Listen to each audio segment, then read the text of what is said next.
So students, now we are going to discuss chemical properties of metals. Means what happens when metals comes in contact with other metals or compounds. Just like here I have written, what happens when metals reacts with oxygen, O2. Metal जब O2 के साथ reaction करता है तो उसी metal का oxide बनता है। ये हो गई बेसिक बात। Metal reacts with oxygen to form metal oxide. जैसे copper is a metal, yes sir. Oxygen O2। अब अगर आपने एक वीडियो के बारे में मैंने आपको बताया था कि आपको कैसे फार्मूले बनते हैं। कॉपर ऑक्साइड का अगर आपको नहीं मालूम है तो कॉपर की वैलेंसी 2 होती है, यस सर। और ऑक्सीजन की भी 2 होती है, यस सर। फिर उसको छोटा कर लेते हैं 1 1, ये हो जाता है CuO। तो यहाँ आपको है कि CuO बन गया, लेकिन कॉपर ऑक्साइड जिसे कहते हैं। Metal reacts with oxygen to form metal oxide. तो copper reacts with oxygen to form copper oxide, but this is not a balance reaction. Yes sir. Balance नहीं है। हियर ऑक्सीजन इज 2 और here 1। 2 से multiply 2 से। Yes ठीक है। अब ऐसे आप same in the same way you can do with magnesium. Same ऐसे मैग्नीशियम ऑक्साइड, और उसको बैलेंस करने के चक्कर में, और यही चीज आप कैल्शियम के साथ भी कर सकते हैं। हाँ जी, देखिए चीज एक ही चल रही है, फार्मूला एक ही। जैसे कि मैथमेटिक्स में फार्मूला होता है कि a + b का whole square, a² + b² + 2ab। Metal reacts with oxygen to form metal oxide. लेकिन मेन बात ये होती है कि बेटा मेटल ऑक्साइड का फार्मूला क्या होगा। तो अभी आप ये देख रहे होंगे कि जितने मैं मेटल ले रहा हूं इनमें खास बात क्या है, इनमें सेम क्या है, सबकी वैलेंसी 2 है और ऑक्सीजन की भी वैलेंसी 2 होती है। इसलिए यहाँ पे फार्मूले सेम आ रहे हैं। CaO 2 यहाँ आएगा, 2 आप लगा देंगे। और थोड़ी देर के लिए मैं चेंज कर रहा हूँ, मैं चेंज कर रहा हूँ, यहाँ पर रखता हूँ अल्युमिनियम। क्या रखता हूँ? एल्युमिनियम। अब आप ध्यान रखना, अल्युमिनियम रिएक्ट्स विद ऑक्सीजन। अब अल्युमिनियम ऑक्साइड का फार्मूला Al2O3। चलिए आकर बताइए Al2O3 होता कैसे, बताइए। यहाँ थोड़ी जगह लेना, ज्यादा मत लेना। ये आप समझना कि Al2O3 होता क्या है। एल्युमिनियम की वैलेंसी 3, हाँ जी, ऑक्सीजन की वैलेंसी 2। ये आपको क्लास 9 में सिखाया गया था। Cross multiply. इधर मुंह करके थोड़ा सा स्क्रीन में दिखना चाहिए। हाँ, अब बताओ। Al2O3। ये ये बैठ कैसे? जाइए। अब देखिए Al2O3, ये आपको रटना नहीं भाई। अल्युमिनियम की वैलेंसी 3 होती है, ऑक्सीजन की 2 होती है, क्रॉस मल्टीप्लाई कर दिया Al2O3। फिर वही मसला आया कि सर ये तो बैलेंस ही नहीं है। वाकई में बैलेंस नहीं है। ऑक्सीजन की 3 है और यहाँ 2 है। 2 और 3 का एलसीएम क्या होता है? 6 3 2 और 2 2 जा 4 अल्युमिनियम। ये आपका पूरा कंप्लीट इक्वेशन आ गया। अच्छा, इतने इक्वेशन आपने कर लिए, सब में एक ही चीज हुआ कि metal react with oxygen to form metal oxide. First chapter में थोड़ा याद कीजिए, ये किस टाइप का रिएक्शन है? Combination reaction. अब देखिए एक साथ आप 2 काम कर रहे हैं। एक तो आप केमिकल प्रॉपर्टीज ऑफ मेटल सीख रहे हैं, एक और दूसरी बात कॉम्बिनेशन रिएक्शन के ढेर सारे एग्जांपल आपके सामने आ गए, और आपकी एनसीईआरटी में यही चीजें दी हुई हैं। अब आपको कहीं रटने की जरूरत पड़ रही है?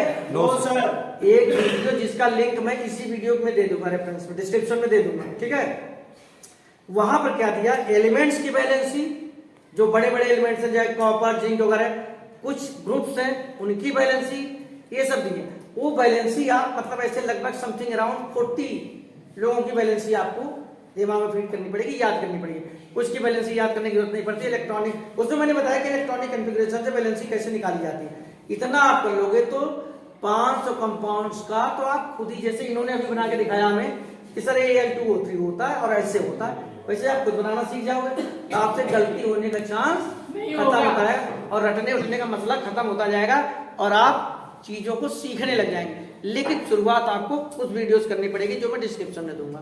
तो ये समझ में आ गया, पहली वाली प्रॉपर्टी समझ में आई? Yes sir.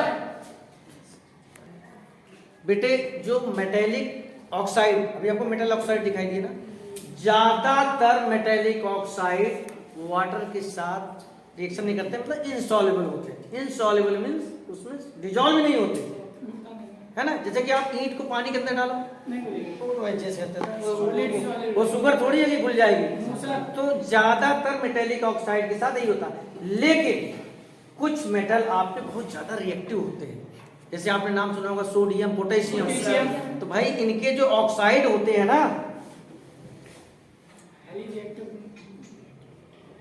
अब ये भी देख लेना, अभी मैंने आपको जो बताई वैलेंसी वाली बात Yes, sir। कि Na2O sodium oxide, sodium dioxide sodium कैसे बनता है भाई? सोडियम की वैलेंसी 1, ऑक्सीजन की 2, Na2O की बनेगा। Yes, sir। ये वाटर के साथ रिएक्शन करता है। अब सवाल ये उठता है कि सर ये वाटर के साथ रिएक्शन करता है, क्योंकि सोडियम होता है रिएक्टिव मेटल, तो इसका ऑक्साइड भी रिएक्टिव होता है। दूसरा एक और है इसी का भैया, K2O, पोटेशियम में एटॉमिक नंबर होता है 19, Yes, sir। तो इसकी भी वैलेंसी क्या होती है 1। जिसके लास्ट में 1 होता है, जिसके लास्ट में 1 हो वो मेटल होता है, वो बहुत रिएक्टिव होता है। जिसके लास्ट में 7 हो वो नॉन मेटल होता है, वो भी बहुत रिएक्टिव होता है, क्योंकि दोनों को, उसको एक लूज करने का होता है और उसको एक एक्सेप्ट करना। तो 1 और 7 8 हो जाता है, तुरंत 8 हो जाता है। इसलिए दोनों के बहुत जल्दी काम हो जाते हैं भाई। केवल आपको 1 किलोमीटर के बाद आपका घर आना है, आप जल्दी पहुंचोगे ना। Yes, sir। किसी को 4 किलोमीटर के बाद है तो उसको टाइम लगेगा ना। तो जिसको केवल एक लूज करना है या किसी को केवल एक गेन करना है, तो वो तो ज्यादा रिएक्टिव होगा, वो जल्दी अपना काम कर लेगा। तो सेम वैसे सोडियम पोटेशियम के साथ ऐसे होता है और क्लोरीन फ्लोरीन के साथ भी ऐसा होता है। तो यहाँ पर भी ये और ये दोनों के दोनों, देखिए मैं फिर से रिपीट कर रहा हूँ कि ज्यादातर मेटेलिक ऑक्साइड रिएक्शन नहीं करते हैं वाटर के साथ, इनसॉल्युबल है, पानी में घुलते नहीं है। लेकिन ये जो नाम बता रहा हूं मैं, ये दोनों के दोनों रिएक्शन करते हैं और रिएक्शन करने के बाद नहीं हुआ। सोडियम हाइड्रोक्साइड जो कि होता है बेस, Yes, sir। और ये क्या बनाएगा पोटेशियम हाइड्रोक्साइड। क्या बनाएगा पोटेशियम हाइड्रोक्साइड। अब इसमें ये करने के बाद इसे आप बैलेंस करने की कोशिश करेंगे। ये चीज आपको ध्यान रखना। होता क्या, जैसे मैं एक्सेप्शन की बात सुबह कर रहा था मेटल्स की, तो यहाँ मेटेलिक ऑक्साइड में भी एक्सेप्शन आ गया। क्या आ गया भाई कि metallic oxide are insoluble in water. अच्छी बात है भाई, इनसॉल्युबल है तो अच्छी बात है। तो फिर कोई वाटर के साथ रिएक्शन नहीं करता, डिजॉल्व नहीं होता, नहीं।